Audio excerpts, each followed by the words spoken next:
बड़ी खबर यही, भारत लौट चुके हैं विंग कमांडर अभिनंदन। अभिनंदन वर्तमान अब देश की सीमा में पहुंच चुके हैं। इसी बात का इंतजार 130 करोड़ जनता कर रही थी, पूरा देश कर रहा था। बड़ी संख्या में लोग अटारी के पास भी पहुंचे हैं, वहां पर भी देख रहे हैं कि एक झलक, एक दीदार अभिनंदन का हो जाए। और जो लोग वहां नहीं पहुंच पाए वो लगातार टीवी स्क्रीन के सामने चिपके हुए हैं। ये सीधी तस्वीरें भी कुछ देर पहले की तस्वीरें, जब अभिनंदन अपनी बाउंड्रीज में आते हुए, अपने अधिकारियों के बीच में, अपने लोगों के बीच में पहुंचते हुए 3 दिन एक गैर मुल्क में रहे हैं। वो 3 रात उन्होंने गैर मुल्क में बिताई है, करवटें बदलते रहे हैं, लेकिन अब अपनी सेना के बीच, अपनी एयरफोर्स के बीच, अपने लोगों के बीच, अपने देश के बीच अभिनंदन पहुंच चुके हैं। कई सारी ऐसी बातें होंगी, कई सारी ऐसी रणनीति होगी जिस पर लगातार बातचीत की जाएगी। पाकिस्तान में लगातार बैठकें की जा रही है, लेकिन भारत में भी कुछ ही देर में दिल्ली पहुंच जाएंगे प्रधानमंत्री मोदी और उनके नेतृत्व में एक बड़ी बैठक को, एक उच्च स्तरीय बैठक को संबोधित किया जाएगा। लेकिन सबसे बड़ी तस्वीर यही कि आखिरकार जिसका इंतजार पूरे देशवासियों को था, एक एक भारतीय को था, अब वो तस्वीर आप लोगों के सामने है। और इंतजार इस बात का किया जा रहा है क्योंकि ये कहा जा रहा था कि वायुसेना इस मसले पर एक प्रेस कॉन्फ्रेंस करेगी। जैसे ही अभिनंदन भारत की सीमा में आएंगे, उसके बाद वायुसेना एक प्रेस कॉन्फ्रेंस करेगी। प्रेस कॉन्फ्रेंस के जरिए देश को वो ये बताएगी कि अभिनंदन आ चुके हैं, हमें सौंपा जा चुका है। ये देखिए वो तस्वीर, वो जावाद सिपाही जिसने वाकई बहुत बहादुरी के साथ पाकिस्तान की सीमा में रहे और उस दौर में, जिस दौर में भारत पाकिस्तान के बीच काफी तनाव रहा। मनोज जी, मैं आपसे पूछना चाहता हूं कि ये वो दौर है, ये वो कड़ी है, ये वो पंक्ति है, ये वो तस्वीर है जिसके जरिए कहा जा सकता है कि एक नई तस्वीर, एक नई कहानी गढ़ी जा सकती है भारत पाकिस्तान के बीच। लेकिन कहा जाता है कि पाकिस्तान पर भरोसा नहीं कर सकते, क्या कहा जाए? बहुत अच्छी बात आपने कही मनोज जी, और मैं भी सोच रहा था इस बात को शुरू यहाँ से करता हूँ कि अभी एक अच्छी बात आई थी कि बाघा और अटारी बॉर्डर के जो दरवाजे हैं, जो गेट है, वो बंद फिलहाल हो चुके हैं। लेकिन मैं उम्मीद करता हूँ कि भारत और पाकिस्तान के बीच बातचीत के दरवाजे कभी बंद ना हो। दूसरी उम्मीद मैं ये करता हूँ कि आज अपने एक पायलट का अभिनंदन तो हमने कर लिया, लेकिन हम उस पल का अभिनंदन करना चाहेंगे कि जब हमें इस समस्या से जड़ से छुटकारा मिलेगा। आज ये घटना हमारे सामने आई है, देश में खुशी का माहौल है। मैं अपील करना चाहूँगा एक जिम्मेदार नागरिक होने के नाते कि इस पर प्रतिक्रिया देते समय हमारी मीडिया भी और हमारे देश के लोग भी थोड़ा संयम बरतें। हमारी सरकार को क्या करना है, हमारे सशस्त्र बलों को क्या करना है, पाकिस्तान क्या करेगा और इस पर दुनिया का क्या रुख होगा, ये बातें सही दिशा में तब बढ़ पाएंगी जब हम अपने देश के अंदर अपनी सीमाओं को भी पहचानेंगे और थोड़ा संयम बरतेंगे। आपने कहा कि भरोसा नहीं किया जा सकता, ये बात सच है कि भरोसा नहीं किया जा सकता, लेकिन बार बार ये बात आती है कि अगर हम भरोसा नहीं करें तो हमारे सामने विकल्प क्या है। नहीं मनोज जी, मैं इसलिए भी कह रहा हूं कि आज का दिन मानवता के लिए, इंसानियत के लिए, दो देशों के लिए जिनके बीच हमेशा एक तलखी बनी रही, बहुत महत्वपूर्ण था। एक तरफ पूरा देश इंतजार कर रहा था कि अभिनंदन भारत आ रहे हैं, पाकिस्तान अभिनंदन को भारत भेज भी रहा है क्योंकि वहां के प्रधानमंत्री बोले थे। लेकिन उसके बाद दूसरी तरफ लगातार आज 3 बार पाकिस्तान की तरफ से सीज फायर का उल्लंघन हुआ। आतंकवादियों के जरिए जो गोलियां चली, वहां से हमारे 4 जवानों के शहीद होने की खबर आ रही है, 8 जवान घायल हुए हैं। यह आज की बात है। 1 जवान हमारा वापस आ रहा है और 4 जवान हमारे शहीद हो रहे हैं, 8 जवान हमारे घायल हो रहे हैं। कम से कम आज के लिए ही सही, लेकिन पाकिस्तान को सब्र रखना चाहिए था कि आज का दिन दोस्ती के नाम, लेकिन ऐसा हुआ नहीं। आप सही कह रहे हैं मनोज जी, लेकिन मैं एक दूसरी बात रखता हूं कि यह घटना, अगर ये 14 फरवरी के बाद, पुलवामा के बाद जो डेवलपमेंट हुआ है, ये डेवलपमेंट ना हुआ होता, आप उससे पहले के हालात पर जाइए, तो जो आपने कहा कि सीज फायर का उल्लंघन, यह उल्लंघन तो नॉर्मल कोर्स में है जो पाकिस्तान से की तरफ से हम देख रहे हैं। हमारे सैनिकों को, चाहे वो कश्मीर के अंदर हों, चाहे बॉर्डर पर हों, और इवन हम आज ही एक खबर और भी आई थी कि एक महिला की भी मौत हो गई थी। मनोज जी, रोकना चाहता हूं, माफ कीजिएगा। देखिए, मुझे लगता है कि शायद अभिनंदन को आर्मी के वाहन में बिठाकर बाकायदा पूरा काफिला, जैसे कि आप देख सकते हैं, ये देखिए काली गाड़ी में अभिनंदन बैठे हुए हैं, बिठाकर और मुझे लगता है अमृतसर के लिए यह पूरा काफिला रवाना हो चुका है। दोनों तरफ आप देख सकते हैं, चाहे वो आर्मी हो, वायुसेना हो, सभी जवान दोनों तरफ खड़े हुए हैं पंक्तियां बनाकर। ये पूरा काफिला मुझे लगता है कि अमृतसर के लिए रवाना हो चुका है। ये देखिए वो ताजा तस्वीरें जो इस वक्त टीवी स्क्रीन पर आपको दिखाई दे रही हैं। भारी संख्या में पुलिस फोर्स, जवान, स्थानीय पुलिस यानी कि पंजाब पुलिस मौजूद है और उन्हीं सब के बीच से होते हुए अभिनंदन अमृतसर की ओर रवाना। वाकई और लगातार आप लोग बात कर रहे थे, काफी देर से मनोज जी से मैं भी बात कर रहा था। मनोज जी साफ तौर पर इस बात पर जोर डाल रहे थे कि बातचीत होनी चाहिए, बातचीत होनी चाहिए। वाकई 70 सालों से बातचीत चल रही है। एक युवा ये पूछता है कि आखिर गोली बोली एक साथ कैसे? मुझे लगता है शायद प्रेस कॉन्फ्रेंस की तैयारी शुरू हो चुकी है। वायुसेना ने पहले कहा था कि अभिनंदन जैसे ही भारत में आ जाएंगे तो प्रेस कॉन्फ्रेंस होगी और ये प्रेस कॉन्फ्रेंस अब लगभग शुरू होने वाली है।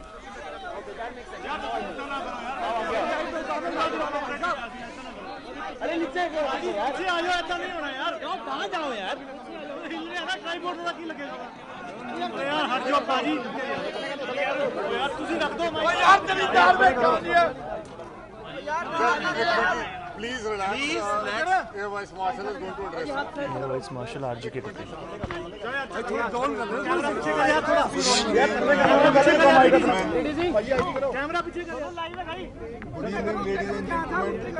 यार मोबाइल नीचे करो यार। मोबाइल नीचे करो यार।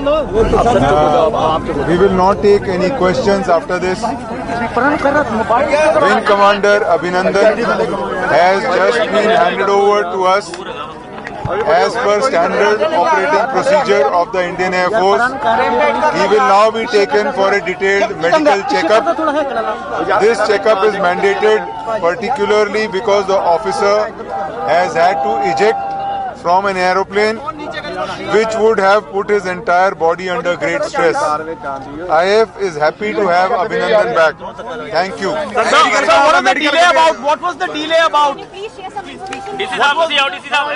तो साफ तौर पर कपूर साहब बोल चुके थे कि किसी भी सवाल का जवाब नहीं दिया जाएगा और उन्होंने घोषणा भी कर दी है कि हैंड ओवर ले लिया गया है, मेडिकल चेकअप हुआ है जो कि मैंडेटरी है। खुशी व्यक्त की है कि हमारा जवान वापस हमारे पास पहुंच गए। अब बीएसएफ से जुड़े अधिकारी कुछ कह रहे हैं। The Pakistan authorities brought Wing Commander Abhinandan to the checkpost of the Atari. It is just now that he has crossed over the zero line. So he was here when? At the checkpost in Atari. No, not very long time. He reached this place not very long back, and he was here for about half an hour. Thereafter, he was handed over to the BSF authorities, and the Air Force authorities have taken him. Dhillon साहब उन्होंने parents से थे नहीं जी sir medical क्या होएगा medical जी air force authorities खुद अपना internal है जी उधर करा नहीं जी भाई एयर जान why was there a press conference scheduled at 5:30 if he wasn't here? क्योंकि जी उम्मीद सीगी कि उस टाइम तक आ जाएंगे but somehow he got delayed on the way. We have not asked the Pakistan authorities as to what was the delay. We are happy to have him back, and the Air Force authorities have now taken him with him. The Air Vice Marshal is accompanying him. He's come all the way from the air headquarters. Did he say anything when he arrived? No, he was happy to be back. What did he say? He didn't say anything. He was smiling, and he says, "It's back to be good to my country." Punjabi जिस तरह जी wing commander अभिनंदन जी हुणे Pakistan authorities ने Indian authorities ਨੂੰ ਉਹਨਾਂ ਨੂੰ ਵਾਪਸ ਭੇਜਿਆ ਕੀ ਕਰਦਾ ਮੈਂ ਉਹੀ ਗੱਲ ਹੁਣੇ 에ਅਰ ਫੋਰਸ ਦੇ ਬੜੀ ਸੀਨੀਅਰ ਅਧਿਕਾਰੀਆਂ ਦੀ ਟੀਮ ਦਿੱਲੀ ਤੋਂ 에ਅਰ ਵਾਈਸ ਮਾਰਸ਼ਲ ਸਾਹਿਬ ਖੁਦ ਆਏ ਸੀਗੇ ਉਹ 에ਅਰ ਵਾਈਸ ਮਾਰਸ਼ਲ ਸਾਹਿਬ ਉਹਨਾਂ ਨੂੰ ਨਾਲ ਲੈ ਕੇ ਗਏ ਹੈਗੇ ਆ ਹੁਣੇ ਔਰ ਉਸ ਤੋਂ ਬਾਅਦ ਉਹਨਾਂ ਦਾ ਜੋ ਵੀ ਮੈਡੀਕਲ चेकअप हैगा प्रोसीजर के मुताबिक वो होके ते उन्होंने एयर हेडक्वार्टर पे आए। सर अभी तक कहाँ पर थे? कहाँ पर वो थे? पाकिस्तान में थे। पाकिस्तान में रवाना हो चुके थे तो यहाँ आने में इस्लामाबाद और इस जगह का डिस्टेंस बेसिकली हमारा उनसे ये था कि वो आ जाएं। नॉर्मली जो ये बॉर्डर है तो स्पेशली खोल के शाम को लेट बिकॉज वापस लिया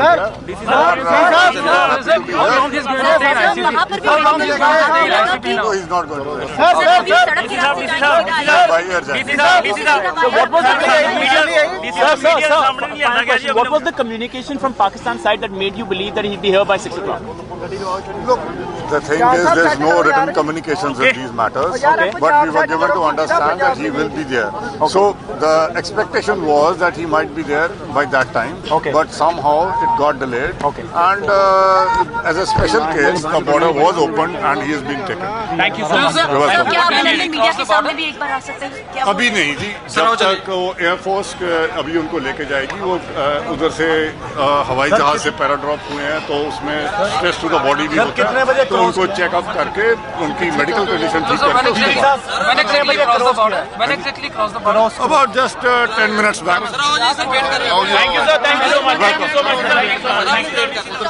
तो साफ तौर पर बीएसएफ अधिकारी को आप सुन रहे थे, चीफ हैं और साफ तौर पर बता रहे थे कि वक्त भले ही ज्यादा लग गया, वो प्राथमिकता नहीं थी। प्राथमिकता यही थी कि कब अभिनंदन को हम देख पाए, वो सकुशल वापस अपने देश में एंट्री कर पाए। और अब अभिनंदन जो है अपने देश की सीमाओं में है, सकुशल है, उसकी तस्वीरें देश ने देख ली है। और साफ तौर पर एयर वाइस मार्शल भी मीडिया के सामने आए, उन्होंने बताया कि साफ तौर पर अब सबसे पहले उनका मेडिकल परीक्षण किया जाएगा, क्योंकि उन्होंने खुद को इजेक्ट कराया था प्लेन से, बॉडी में स्ट्रेस आ जाता है, पूरी तरह से उनकी जांच की जाएगी, गहन जांच की जाएगी और उसके बाद उन्हें अमृतसर एयरबेस ले जाया जाएगा। उसके बाद वो दिल्ली के लिए रवाना हो जाएंगे, एयरफोर्स हेडक्वार्टर जाएंगे, वहां पर आगे की पूरी बातचीत होगी। लगातार इस बड़ी तस्वीर का इंतजार पूरा देश कर रहा है। दो तस्वीरें हम आपको दिखा रहे हैं। एक तस्वीर अब से कुछ देर पहले की, जब भारतीय सीमा में वापस अभिनंदन पहुंचे और दूसरी तरफ बड़ी संख्या में लोग पहुंचे हुए हैं, बड़ी संख्या में उनको शुभकामनाएं देने के लिए। जो लगातार दुआओं का दौर चल रहा था देश में, उसके बाद का क्या कुछ माहौल है वो हम आपको दिखा रहे हैं। लगातार स्टूडियो में हमारे साथ मेहमान मौजूद हैं और अभिनंदन अब वापस आ चुके हैं देश में। और इस पर मैं टेक चाहूंगा ब्रिगेडियर साहब का। रायपुर से हमारे साथ बने हुए हैं रिटायर्ड ब्रिगेडियर प्रदीप यादव जी। यादव साहब, ब्रिगेडियर साहब बताएं, आ चुके हैं अभिनंदन अपने देश में और 9 बजे का वक्त कहा गया था और उसी के आसपास एंट्री कर ली अपने देश में, आ गए अपनी सीमा में, आ गए अपने घर। मुझे बहुत खुशी है, गर्व है कि हमारा सैनिक ठीक 9:22 में बाघा बॉर्डर की जो इंटरनेशनल लाइन है वो उन्होंने क्रॉस करी है। क्योंकि मैंने भी उस एरिया में बाघा बॉर्डर में काम किया हुआ है और मैं वो अच्छे से जानता हूँ। लेकिन थोड़ी देर से है, कोई बात नहीं, लेकिन हमारा सैनिक हमारे बीच आ गया है। इससे बड़े खुशी की बात, इससे बड़े गर्व की बात कुछ नहीं हो सकती। और पूरा देश एक उसको शांति मिली होगी कि पिछले 72 घंटों से जो अस्थिरता थी, अब हमारा सैनिक हमारे बीच है। इससे बड़ी बात फिलहाल और कुछ नहीं हो सकती। वाकई इससे बड़ी बात कुछ नहीं हो सकती, इससे बढ़िया गुड न्यूज कुछ नहीं हो सकती। और देश जिस तरह से जश्न मना रहा था, पटाखे फोड़ रहा था, रंग लगा रहा था, होली मना रहा था, दिवाली मना रहा था, और अब अभिनंदन देश में आ चुका है। यहां से मनोज जी किस तरह से देखते हैं, यहां से किस तरह से अब रणनीति आगे बढ़ेगी? देखिए, यहां से तो कायदे से, जैसा कि मनोज जी जिक्र कर रहे थे, एक नई शुरुआत होनी चाहिए जी, क्योंकि इसका कोई अंत नहीं है। आज भी वो सब हुआ जो नहीं होना चाहिए था, तो एक नई शुरुआत होनी चाहिए। जेस्चर स्वाभाविक तौर पर जिनेवा संधि के तहत ही सही पाकिस्तान ने दिखाया है। वो चाहता तो 2-4 दिन और टाल सकता था, लेकिन पाकिस्तान ने दिखाया है। जेस्चर भारत को भी दिखाना चाहिए, लेकिन क्या तल्खी खत्म होगी ये समझना होगा, क्योंकि पाकिस्तान का तमाम मीडिया इस बात का लेकर जिक्र कर रहा है कि पाकिस्तान ने जेस्चर दिखाया है।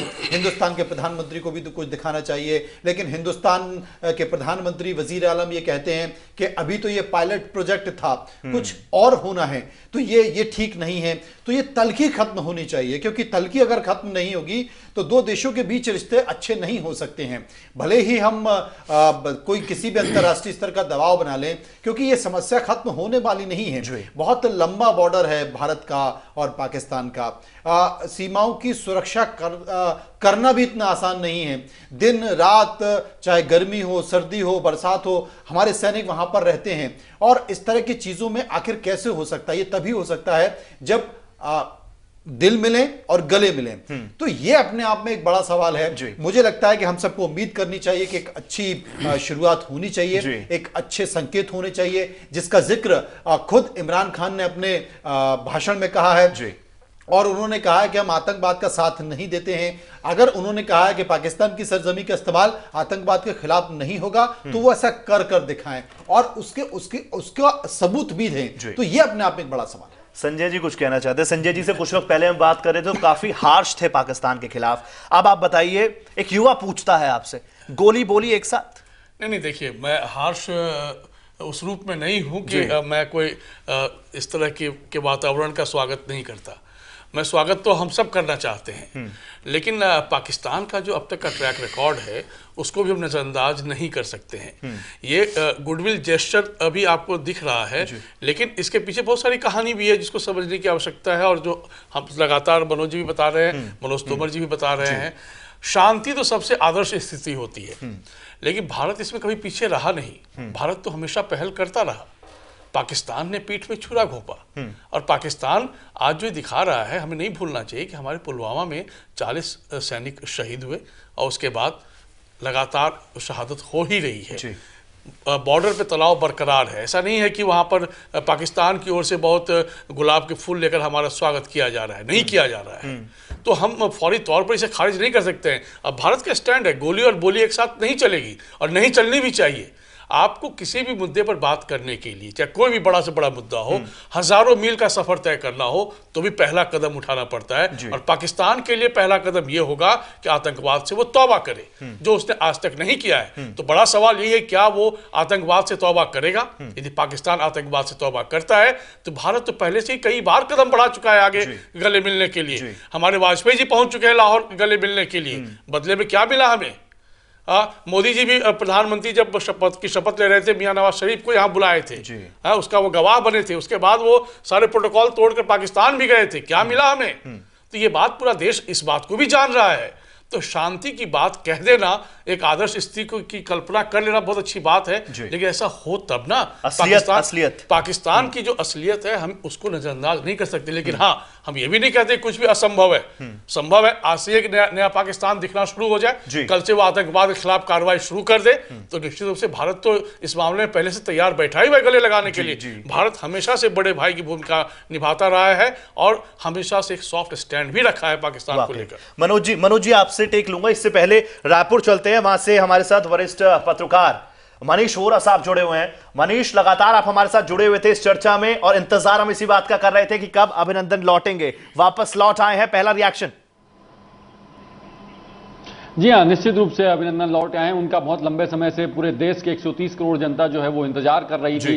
वो जैसे ही मैं ये बोलना चाहूंगा कि अभी जो फीलिंग अभिनंदन के मन में होगी, जिस प्रकार एक बच्चा जो है अपनी माँ की गोद में आता है, उसको जो फीलिंग होती है, मुझे लगता है वही फीलिंग आज अभिनंदन के मन में होगी। जैसे ही उसने भारत की धरती पर कदम रखा होगा, उसे वो फीलिंग आई होगी जो अपनी माँ की गोद में आने पर मिलती है। वो भारत माता की गोद में वापिस आए हैं, भारत माता का सिर उन्होंने ऊंचा किया है, पूरे देश की जनता का मान उन्होंने बढ़ाया है विश्व के अंदर में। तो मुझे लगता है उनका वंदन है, अभिनंदन है। वो भारत माता के सच्चे रत्न हैं, भारत के रत्न हैं। उनका जितना सम्मान किया जाए, जितना मान किया जाए, वो कम है। और पूरा देश बाहें फैलाकर इंतजार इसी तस्वीर का कर रहा था। मनोज तोमर जी, लगातार जिस तरह से संजय मिश्रा सर ने भी बताया कि 70 सालों से लगातार हम कोशिश तो कर ही रहे हैं ना। कितनी सारे एग्जाम्पल्स हमने सेट किए। हमने एक वक्त ऐसा था जब वर्ल्ड कप नहीं खेलना था, वो भी खेला। उसके बाद फिर हमें हमला मिला। हमने समझौता एक्सप्रेस की शुरुआत की, कभी हमें कारगिल मिला, कभी हमारी संसद पर हमला हुआ। किन शर्तों के साथ बातचीत हो सकती है? देखिए, मैं 3 बातें कहना चाहूँगा। एक बात अभी संजय जी ने कही कि पाकिस्तान पहले आतंकवाद से तौबा करे। ये बात तो सही है, लेकिन हमको सोचना होगा कि क्या कभी वो दिन आएगा कि पाकिस्तान की संसद में वहाँ के प्रधानमंत्री खड़े होंगे और वो ये घोषणा करेंगे कि आज से हम आतंकवाद से तौबा करते हैं। हमको विचार करना होगा, नंबर 1 बात।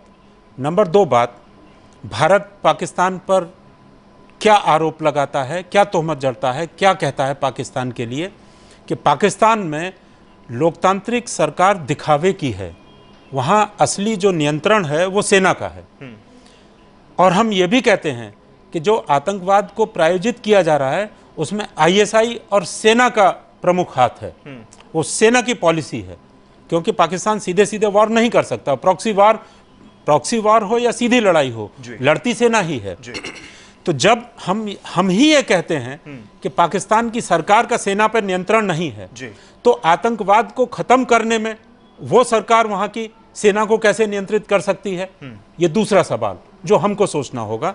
और इसके बाद तीसरी बात, एक सामान्य व्यक्ति का, एक सामान्य नागरिक का, क्योंकि जब इस तरह के हालात पैदा हो जाते हैं तो भाव जज्बात हमारे बिल्कुल उफान पर होते हैं।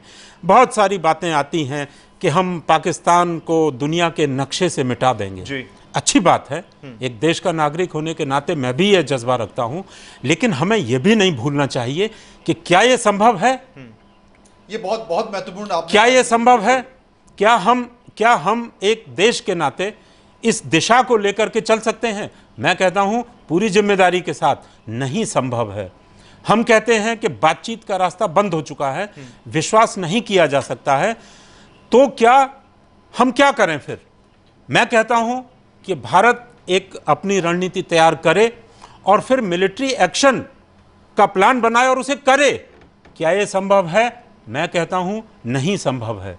अभी तक हमने अपनी तरफ से, जैसा कि ब्रिगेडियर साहब ने कहा था अपनी बात में, कि हमने अपनी तरफ से कोई एक्शन नहीं लिया है, हमने अपनी तरफ से कोई कदम नहीं। जब उसने पुलवामा किया, जब उसने उरी किया, तब हम उसका जवाब देते हैं। मैं एक शेर मुझे याद आ रहा है, और इस मौके पर मैंने कहा कि हमने अपने ब्रिगेडियर का अभिनंदन किया।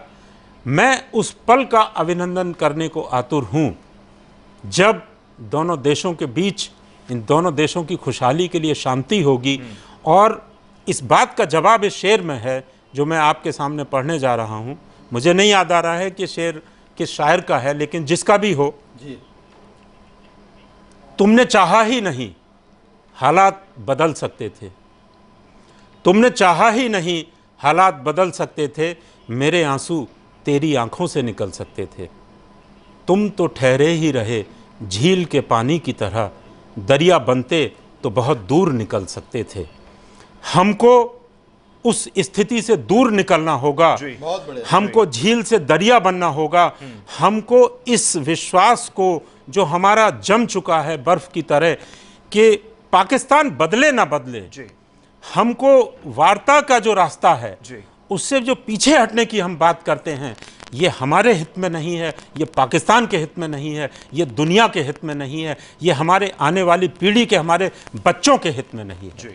और अगर हित में है तो वो लोग जो ये कहते हैं कि वार्ता के रास्ते बंद हो चुके हैं और युद्ध ही एक विकल्प है, तो वो बताएं कि भारत युद्ध की शुरुआत कब करने जा रहा है और क्यों करने जा रहा है, किस लक्ष्य के लिए करने जा रहा है। मनोज जी, बहुत ही सीधी बात रखी है मनोज तोमर सर ने, बहुत सीधी बात रखी है। लेकिन एक चीज अगर मैं उसमें ऐड करना चाहूं, ये ऐसी परेशानियां हैं, ऐसे इश्यूज हैं जो हम सबके सामने, आतंकवाद, बातचीत नहीं होगी, नो गोली नो बोली, ये तमाम बातें हम सुन चुके हैं। यहां से कैसे निकलें, कैसे इन इश्यूज को सॉल्व करें, सॉल्यूशन कैसे, इस पर कुछ बताइए। देखिए, बहुत सीधी बात कही है, क्योंकि ये बात सही है कि भारत के आगे पाकिस्तान बहुत छोटा है। चाहे वो सैन्य शक्ति हो, चाहे वो जनसंख्या हो, चाहे वो आर्थिक स्थिति हो, पाकिस्तान कहीं पर नहीं ठहरता। लेकिन सबसे बड़ा सवाल है कि हथियार उसके पास भी हैं, हथियार आपके पास भी हैं। अगर युद्ध जैसी स्थिति होगी तो आपको बहुत सारी ऐसी परिस्थितियां जो कि विपरीत परिस्थितियां हैं, उनको भोगने के लिए आपको तैयार रहना पड़ेगा। उत्तर प्रदेश के विधानसभा चुनाव में देश के प्रधानमंत्री नरेंद्र मोदी एक जनसभा को संबोधित कर रहे थे। उस समय उन्होंने कहा कि मुझसे कई लोग कहते हैं कि पाकिस्तान को ठोक दिया जाए, क्यों नहीं युद्ध कर दिया जाए। लेकिन मैं देश के लोगों से पूछना चाहता हूं, क्या आप उन परिस्थितियों को झेलने के लिए तैयार हैं?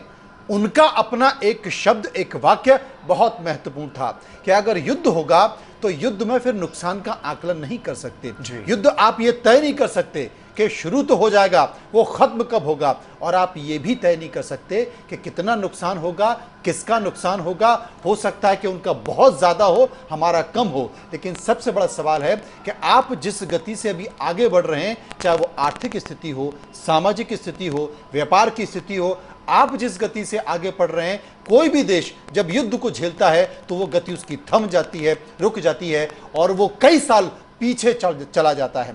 तो उन स्थितियों को समझते हुए, इस बात को इमरान ने भी समझा है, पाकिस्तान के प्रधानमंत्री, इसलिए उन्होंने कहा कि युद्ध हल नहीं है, युद्ध विनाश लेकर आता है। तो जब आप भी समझते हैं, हम भी समझते हैं, मनोज जी शायराना अंदाज में उसका जिक्र भी करते हैं, तो क्यों नहीं बातों को समझ लिया जाए, क्यों नहीं बातों को बैठकर ठीक कर लिया जाए। लेकिन सवाल आपके चाल चरित्र और चेहरे का भी है कि अगर पिछड़ा आपका जो चाल चरित्र चेहरा है वो इसकी गवाही नहीं देता है, तो क्या अब दे पाएगा, इसके लिए इंतजार करना होगा। संजय जी, एक मौका और पाक को फिर भरोसा करना होगा। किस बात का मौका मुझे तो समझ में नहीं आता है। हम लोग जिन बातों का जिक्र कर रहे हैं, बात सही है कि हर चीज़ का समाधान जो है आपस में बातचीत करके ही होता है। लेकिन ये नुकसान आखिर उठा कौन रहा है? नुकसान भारत उठा रहा है और लगातार उठा रहा है। हमने कोई ऐसा नहीं किया कि हमने कभी उस पर एक्शन लिया है पाकिस्तान पर, कि हमने उनके लोगों को जाकर मारा है या वहाँ पर ये किया। पहली बार जब पुलवामा के बाद हमारे सैन्य बल जब वहाँ गए, वायु सैनिक और टेररिस्ट कैंप को पर टारगेट करके फोकस करके बम्बार्डिंग की, तो वो इसलिए नहीं की कि हमको पाकिस्तान के सिविलियन से भारत को लड़ना है या पाकिस्तान से कोई उस तरह की मुसीबत है। मुसीबत की जड़ में कौन है? आतंकवाद। ये भी सच है कि वहाँ पैरेलल पावर सेंटर है सेना, और सेना उससे बड़ा है। वहाँ की जमहूरियत में सेना सबसे बड़ी ताकत है वहाँ पे।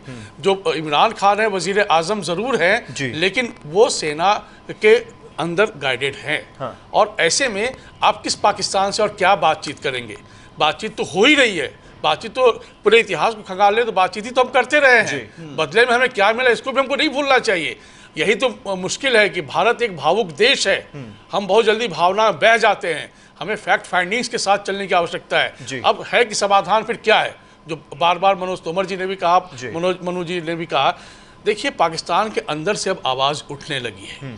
पाकिस्तान की माली हालत चरमरा चुकी है। वहाँ के नागरिक आप अब कहने लगे हैं, वहाँ की मीडिया में ये डिबेट होने लगी है पाकिस्तान की मीडिया में कि हमने क्या हासिल किया। हम 3, 4, 5 जो आतंकवादी जो बड़े चेहरे हैं उनको बचाने के लिए हमने पूरे 22 करोड़ की आबादी को उसमें झोंक दिया। तो आज पाकिस्तान कहाँ खड़ा है? बैंकरप्सी के कगार पर खड़ा है। 17 अरब डॉलर फॉरेन करेंसी का रिजर्व मनी है उसके पास मात्र। वो पानी और तेल के लिए तरस रहा है।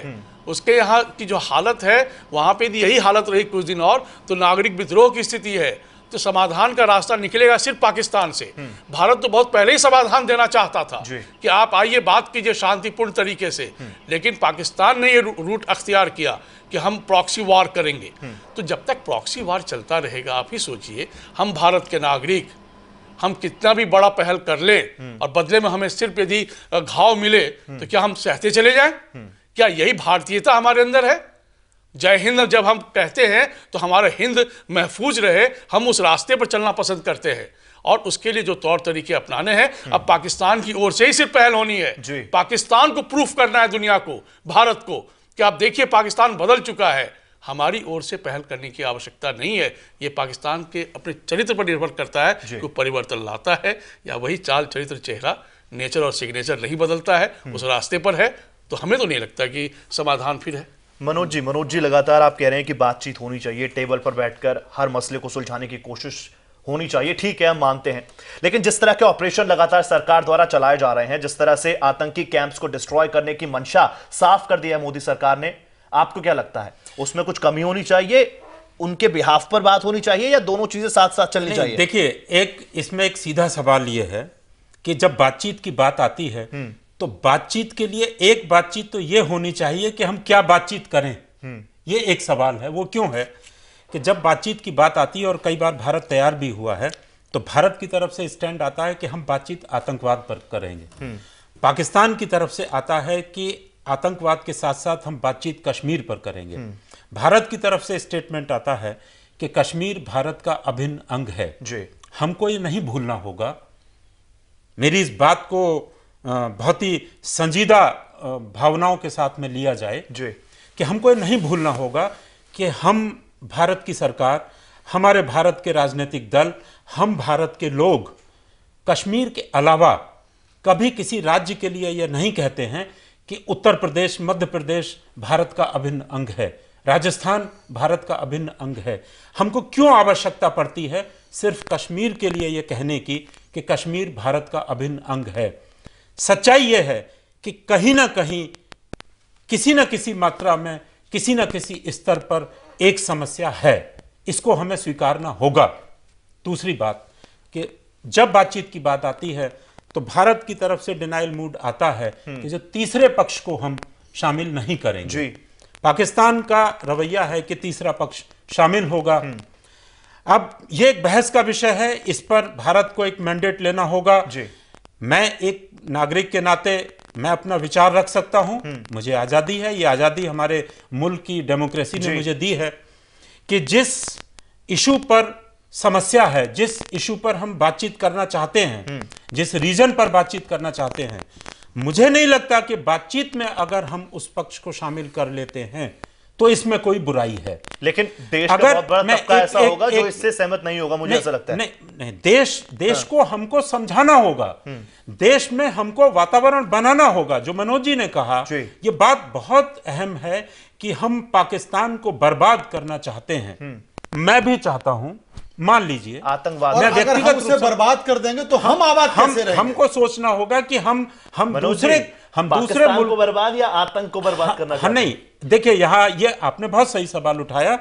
सवाल यह है कि हम ही ये बात कहते हैं कि पाकिस्तान और आतंकवाद अलग अलग नहीं है। जब अलग अलग नहीं है तो हम आतंकवाद को जब बर्बाद करेंगे तो हम पाकिस्तान को भी बर्बाद करने की बात कर रहे हैं, और पाकिस्तान को बर्बाद करने के लिए हम भी बर्बाद होंगे, किस सीमा तक होंगे, ये एक बात अलग है।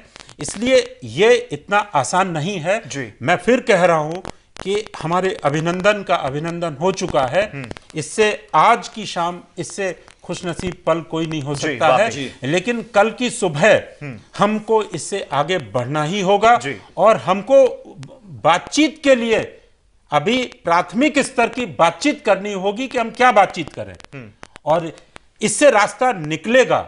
यह सिर्फ एक औपचारिक या एक शांति की तरफ दिया गया एक औपचारिक संदेश नहीं है, यही एक रास्ता है। हम बातचीत करेंगे तो इससे रास्ता निकलेगा। संजय जी कुछ कहना चाह रहे हैं? देखिए, सबके अपने अपने विचार होते हैं, तो मेरी तो अपनी साफ राय है कि पाकिस्तान के पाले में गेंद है। पाकिस्तान को ही पहल करनी है हर तरह की। भारत को पहल करने की आवश्यकता इस रूप में नहीं है सिर्फ क्योंकि भारत साफ साफ कह चुका है, और बहुत सही है। आखिर खोते हम हैं अपने सैनिकों को, शहादत हमें हमारे सैनिकों की होती है। क्रॉस बॉर्डर फायरिंग जब होती है तो उसमें कई कैजुअलिटी इंजरी भी होती है। तो सवाल ये है कि हम आतंकवाद कोर इशू है और इसको पूरी दुनिया मान चुकी है, इस पर कोई डिबेट अब नहीं रह गया है। जब कोर इशू आतंकवाद है तो पहले उस इशू को एड्रेस करना पड़ेगा और उसके बाद बायलैटरल इशूज की ओर हम बात करेंगे।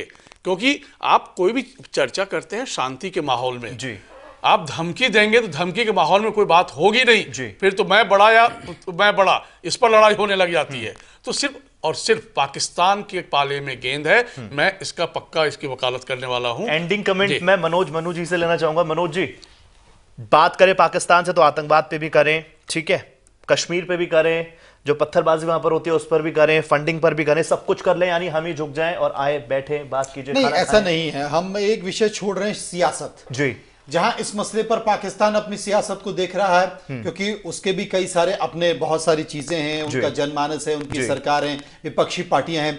इस मुद्दे पर हमारे यहां भी सियासत है, हमारे यहां भी विपक्षी पार्टियां हैं, हमारे यहां भी जनमानस है। सबसे बड़ा सवाल है, हमारे यहां तो चुनाव है और अब कोई भी इस तरह के मौके को छोड़ना नहीं चाहता। लेकिन सियासत से ऊपर उठकर, राजनीति से ऊपर उठकर, राजनीतिक नफे नुकसान से ऊपर उठकर आप इस्तेमाल कीजिए, आप इन मुद्दों का इस्तेमाल कीजिए, राजनीतिक फायदा भी उठाइए, लेकिन उससे ऊपर उठकर भी स्थायी समाधान निकालिए। यह एक देश का सवाल है और मुझे लगता है इस दिशा में सभी राजनीतिक पार्टियों को गंभीरता से विचार वाकई बात भारत की है, भारतीय की है और हमारी संप्रभुता की है। लगातार हमारे देश में कई सारे काम किए जा रहे हैं देश के लिए, देश की खुशहाली के लिए। सभी मेहमानों का मैं शुक्रिया करना चाहूंगा। मनोज तोमर जी, बहुत बहुत शुक्रिया आपका।